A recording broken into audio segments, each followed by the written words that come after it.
உயிரே உறவே தமிழே வணக்கம். அதாவது உலக சினிமாவில் ஒரு சினிமாவை செய்துவிட்டு அதன் இரண்டாம் முறையாக அதை செய்யும் போது அதே டைரக்டர் அதை இயக்குவது என்பது ரெண்டு பேர் எனக்கு தெரிஞ்சு நடந்திருக்கு. ஒருத்தர் செசில் பி டிமெல், இன்னொருத்தர் ஹிச்காக். இவ்வளவுதான் தெரியும். ஏன்னா ஹிச்காக்குடைய 39 ஸ்டெப்ஸை அவர் கருப்பு வெள்ளையை எடுத்தாரு, அதுக்கப்புறம் அதையே அவர் கலர்ல எடுத்தாரு. அதே மாதிரி செசில் பி டிமெல் 10 கமாண்ட்மெண்ட்ஸ்ங்கிற படத்தை கருப்பு வெள்ளையா எடுத்தாரு, திருப்பி அதே கலர்ல எடுத்தாரு. இன்னி வரலும் அது பேசப்படுகிறது. அந்த வாய்ப்பெல்லாம் யாருக்குமே கிடைக்காது. இது சங்கர் அவர்களுக்கு கிடைத்திருக்கிறது. அவருக்கு கிடைத்ததனால் எனக்கும் கிடைத்திருக்கிறது. ஏன்னா PU சின்னப்பா அவர்கள் நடித்த அந்த உத்தமபுத்திரன்ல அதுக்கப்புறம் நடிகர்கள் தான் நடித்தாரு. அவங்க இல்லை, நான் இருந்து இந்த இரண்டாம் பாகத்தை பார்ப்பது, அதுவும் இந்த இரண்டாம் பாகம் என்றும் ஒரு ஃபேஷன் வருவதற்கு முன்னாடி எடுத்துட்டு வந்தாங்க முதல் பாகத்தை. வேணா ஒரு தற்பெருமை ஒன்று நான் சொல்லிக்கலாம். இதே சாலையில் ஒரு டப்பிங் தியேட்டர் நடந்துட்டு இருந்த போது இந்தியன் படத்தோட டப்பிங் போது நான் சொன்னேன், சார் ரெண்டாவது பாகம் எடுத்துக்கலாம் அப்படின்னு நான் சொன்னேன். அப்ப அந்த படப்படப்பே எங்களுக்கு அடங்கல. இது எப்படியாவது ரிலீஸ் பண்ணணும்னு பார்த்தேன். நல்லாதான் இருக்கு சார், இப்ப அதை பத்தி பேசாதீங்க சார், நல்லா இல்லை அவருடைய மனம் இருந்தது. ஆனால் முக்கியமா இந்த இரண்டாம் பாகம் எடுப்பதற்கு கருவை எங்களுக்கு இன்றும் கொடுத்து கொண்டிருக்கும் அரசியலுக்கு நன்றி. ஏன்னா இந்த கரப்ஷன் இன்னும் அதிகமானதுனாலதான் இந்தியன் தாத்தாவுடைய இரண்டாம் வருகைக்கு ஒரு பெரிய அர்த்தமே இருக்கிறது உங்கள் மத்தியில். அந்த அவர்களுக்கும் இது நல்லவங்க கெட்டவங்க எல்லாருக்கும் நன்றி சொல்ற ஒரு விஷயம். இன்னும் சொல்ல போனா இருக்கிறவங்க இல்லாதவங்களுக்கு கூட நன்றி சொல்லணும்.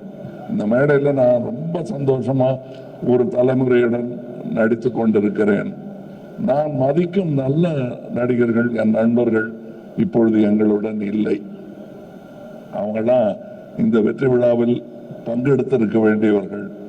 மனோபாலா, நடுமுடி வேணும், விவேக் போன்றவர்கள். இந்த பக்கத்து ரோட்ல இப்பதான் முந்தானத்தை தான் எடுத்த மாதிரி இருக்கு விவேக்கோட சீன்ஸ். இவரு பக்கத்தில் உட்கார்ந்து டைரக்ட் பண்ணிட்டு இருந்தாரு. காலம் எவ்வளவு வேகமாக ஓடுகிறது என்பதற்கு இந்தியன் 1, 2 எல்லாம் ஒரு உதாரணம். நாங்க திரும்பி பார்க்கறது கூட சங்கருங்கிற அந்த இளைஞர், அவர் நல்ல வேளை இன்னும் இளைஞராகவே இருக்காரு. நல்ல வேளை நான் தாத்தாவை போட்டதுனால வித்தியாசம் தெரியல. இன்னொரு முக்கியமான ஒரு இந்த மாதிரி மேடைகள்ல வழக்கமா ஒரு 2 பேர் சண்டை போட்டுக்குவாங்க, மாற்று கருத்து இருக்கும். அது இல்லாம போயிடக்கூடாது இதுங்கிறதுக்காக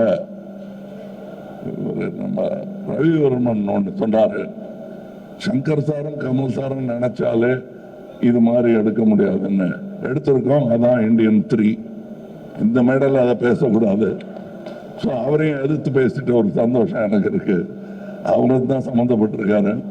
இதுல இருக்கிற எல்லாருக்கும் ஒவ்வொருத்தருக்கும் நான் நன்றி சொல்ல ஆரம்பிச்சேன்னா, நாங்க பாம்பே போறதா இருக்கோம் அடுத்த விழாவுக்கு. அது ரத்து செய்ய வேண்டியிருக்கும். இப்ப டைரக்டரே சொல்லிட்டாரு குணால் அவர்களை பற்றி. குணால் அவர்களை நான் சந்திச்சே 10 வருஷம் ஆச்சுன்னு சொன்னா பார்த்து மேலே ஆயிடுச்சு. எனக்கே ஆச்சரியமா இருக்கு. விஸ்வரூபத்தும் போது நான் அவரை சந்தித்தேன், அதுல வேலை செஞ்சாரு.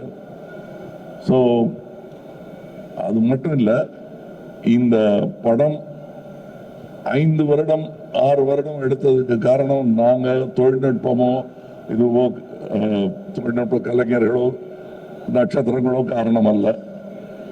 இயற்கை, கோவிட்ல இருந்து விபத்துக்கள்ல இருந்து பல விஷயங்கள் எங்களுக்கு இடையூறாக வந்தும் அதிலிருந்தெல்லாம் எங்களை மீட்டு தோளில் சுமந்து வந்த லைக்கா நிறுவனத்திற்கும் ரெட் ஜெயண்ட் நிறுவனத்திற்கும் என்றென்றும் இந்தியன் 2ம் 3ம் கடமைப்பட்டது.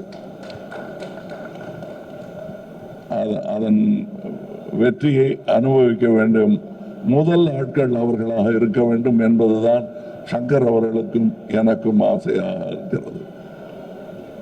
காரணம், அதை எடுத்து அதை ஒரு ரசிகனாக ஏற்றெடுத்த உதயநிதி அவர்களுக்கும் நான் நன்றி சொல்றேன். ஏன்னா அவர் இதில் சம்பந்தப்பட்டது காரணமே அவர் இந்த படத்தையும் இதன் நடிகனையும் டைரக்டரையும் பெரிதாக ரசிக்கிறார் என்பதுதான் உண்மை.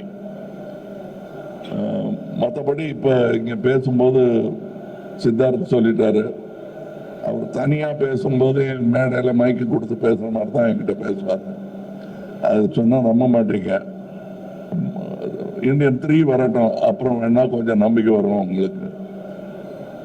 நானே ஒரு கண்ணை சுருக்கி தான் பார்ப்பேன். நிஜமாவே என் மேல இவ்வளவு பிரியம் இருக்குமான அந்த அளவுக்கு பிரியம் காட்டக்கூடியவர்கள் இங்க இருக்கும் என் சகோதரர்களும் அப்படித்தான்.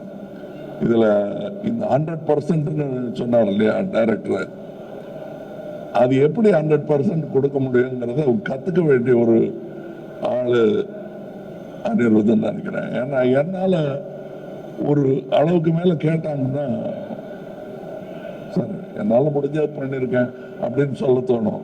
அப்படி சொல்லாம இருக்கிறது எப்படிங்கிறது கத்துக்கணும். ஏன்னா நான் எங்க இருந்தாலும் நல்ல விஷயத்த கத்துக்குவேன் வைக்கப்படாம. அதனால தனியா வந்து கேட்டு தெரிஞ்சுக்கிறேன். இங்க இருக்கும் என்னுடைய நண்பர்கள் எல்லோருமே இந்த படத்துல சம்பளம் வாங்கிட்டு நடிச்ச மாதிரியே எனக்கு தோணல. சந்தோஷமா நடிச்சாங்க. அதுக்கு வாய்ப்பது மிகவும் கடினம். இதை இன்னும் 20 வருஷம் கழிச்சு சொல்லிக்கலாம், 25 வருஷம் கழிச்சு சொல்லிக்கலாம். நான் இன்றை சொல்லிக் கொடுக்கிறேன். இந்த யாராவது நான் சொல்ல விட்டிருந்தேன்னா இந்த படம் பல சாதனைகளை படைக்கும் என்று நம்பிக்கொண்டிருப்பதனால் அடுத்த விழாவில் விட்டதை பிடிச்சிருக்கலாம் நினைக்கிறேன். நான் மற்றபடி உங்களுக்கு நான் இதுவரை அமைதி காத்ததற்காகவும் இனி கொடுக்க போகும் உங்கள் பாராட்டு விமர்சனம் அனைத்திற்குமே நன்றி சொல்லி விடைபெறுகிறேன். ஜெய் ஹிந்த்.